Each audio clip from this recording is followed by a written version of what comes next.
السلام عليكم ورحمة الله وبركاته. الحمد لله الذي أرسل رسوله بالهدى ودين الحق ليظهره على الدين كله، وكفى بالله شهيدا.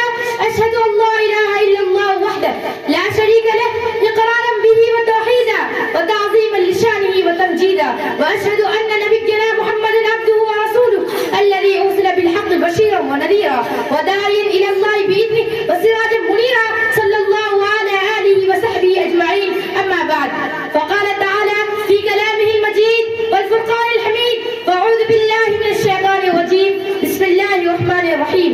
قل إن كنتم تحبون الله فاتبعوني يحببكم الله ويغفر لكم ذنوبكم والله غفور رحيم. صدق الله العظيم.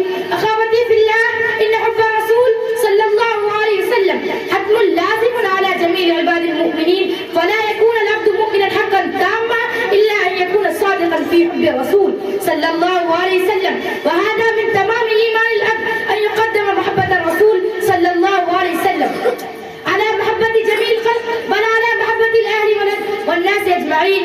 فقد جاء في الحديث الشريف عن أنس رضي الله عنه أن النبي صلى الله عليه وسلم قال: لا يؤمن أحدكم حتى أكون أحب إليه من والدي والناس أجمعين. أيها الأخوات، هناك سؤال: أي محبة تليق أن تسمى محبة صادقة؟ فاعلموا أن المحبة الصادقة تقتضي المتابعة والموافقة في حب المحبوبات وبعد المكروهات، لأن النبي صلى الله عليه وسلم قال: لا يؤمن حتى يكون هواه تبعا لما جئت به.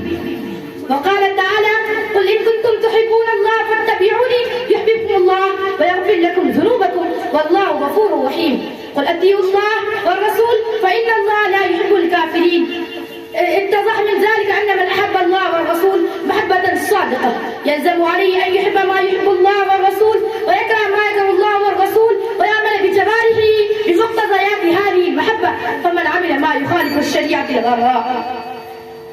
قال جل وعلا: قل إن كان آباؤكم وأبناؤكم وإخوانكم وأزواجكم وعشيرتكم وأموال اقترفتموها وتجارة تخشون كسادها ومساكن ترضونها أحب إليكم من الله ورسوله وجهاد في سبيله فتربصوا حتى يأتي الله بأمره والله لا يحب الفاسقين.